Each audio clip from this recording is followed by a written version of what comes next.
Kisah iblis dan laki-laki penebang pohon. Seorang penebang pohon berjalan ke arah gerbang sambil menyapa semua orang yang ditemuinya. Kau mau pergi kemana? Aku hendak pergi keluar kota.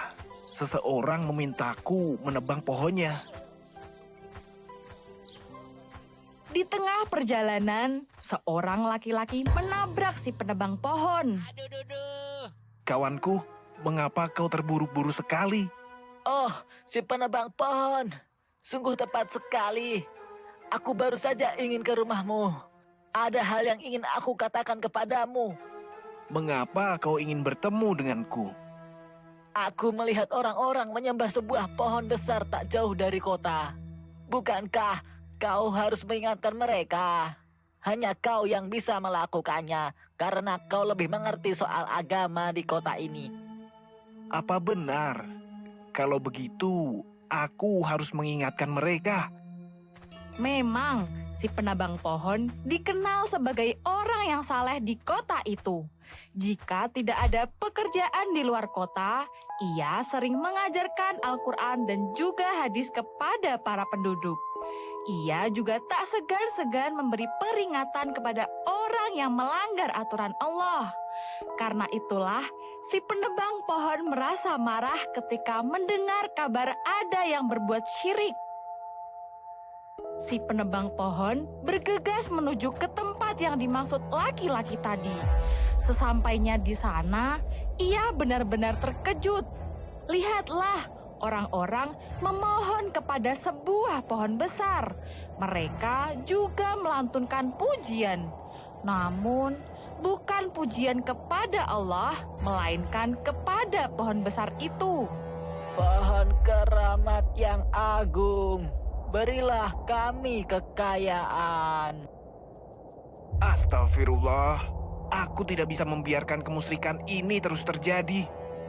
Aku harus menasehati mereka dan menebang pohon itu. Ketika jarak si penebang pohon dengan pohon besar itu semakin dekat, tiba-tiba saja ada seorang kakek tua yang mencegahnya. Kau mau pergi kemana? Siapa kakek ini? Aku tidak pernah melihatnya. Aku ingin menebang pohon besar itu. Aku hendak mengingatkan orang-orang itu bahwa tidak ada yang berhak disembah selain Allah di muka bumi ini. Sungguh bodoh orang-orang itu. Kalau mereka mau kaya, harusnya mereka berusaha, bukan meminta pohon yang tidak bisa bergerak. Untuk sesaat, kakek itu merasakan ketakutan luar biasa. Ia merinding melihat tekad si penebang pohon. Bukankah mereka tidak mengganggumu? Biarkan saja mereka dan kembalilah. Tidak, aku harus menebangnya. Mereka berdua sama-sama mempertahankan tekad masing-masing. Akhirnya, perkelahian pun terjadi. Tak lama kemudian, si penebang pohon berhasil mengalahkan kakek itu. Menyerahlah sekarang, kek. Kau tidak akan bisa menghentikanku. Kakek tua itu tak kehabisan akal. Ia membujuk si penebang pohon dengan tawaran yang menggiurkan. Jika kau bersedia untuk tidak menebang pohon itu, aku jamin kau akan menemukan 2 dinar di bawah bantalmu setiap pagi. 2 dinar saja bisa menghidupi keluargaku selama seminggu. Apalagi kalau setiap hari. Apa kau bisa menjaminnya? Tentu saja. Baiklah, aku menerima tawaranmu. Si penebang pohon membatalkan janjinya hari itu dan pulang ke rumah. Ia ingin menguji apakah ucapan kakek tadi dapat dipercaya. Apakah ada barang yang ketinggalan, suamiku? Tidak, tiba-tiba aku ingin beristirahat saja. Si penebang pohon tidak menceritakan kejadian tadi. Ia tidak ingin menceritakan hal yang belum pasti. Pagi hari berikutnya, si penebang pohon terkejut melihat 2 dinar di bawah bantalnya. Aku tidak menyangka ucapan kakek itu benar-benar terjadi. Apa maksudmu? Si penebang pohon lantas menceritakan pengalamannya kemarin. Jangan-jangan ini hanya tipu daya setan. Ini adalah keajaiban yang datang kepada kita. Si penebang pohon terus-menerus menemukan uang dari bawah bantalnya. Dan ia selalu menghabiskan uang itu dalam sekejap mata. Apakah kita tidak terlalu boros? Tenang saja, bukankah uang itu terus datang setiap pagi? Kita bahkan tidak perlu melakukan apapun.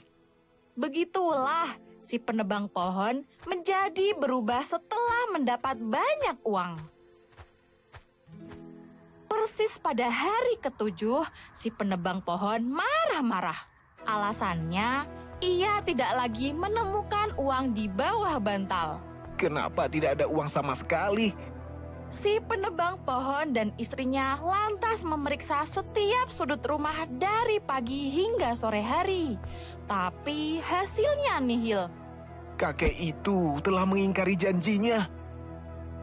Si penebang pohon bergegas mengambil kapak besar dan berjalan keluar rumah. Ia berniat untuk menebang pohon besar itu. Harusnya aku menebangnya dari dulu. Kenapa aku bisa percaya kepada kakek itu? Sesampainya di sana, si penebang pohon tidak menggubris kakek tua yang terus mencegahnya. Si kakek pun kesal dan menantang si penebang pohon untuk berkelahi. Sayang sekali, kakek itu berhasil mengalahkannya. Menyerahlah. Aku adalah iblis yang menyamar. Aku mencegahmu agar kemusyrikan terus terjadi. Kau datang pertama kali untuk menebang pohon itu ikhlas karena Allah semata.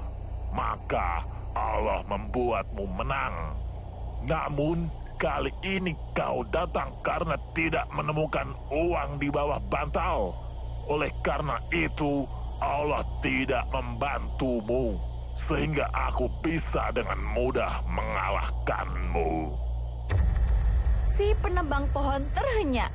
Ia merasa tertampar mendengar jawaban iblis itu. Astagfirullah, aku sungguh telah berbuat dosa. 2 dinar itu telah mengambil iman dan rasa ikhlas dalam hatiku. Sejak saat itu, si penebang pohon dan istrinya terus bertaubat kepada Allah, bertekad untuk menjadi hamba yang lebih baik lagi.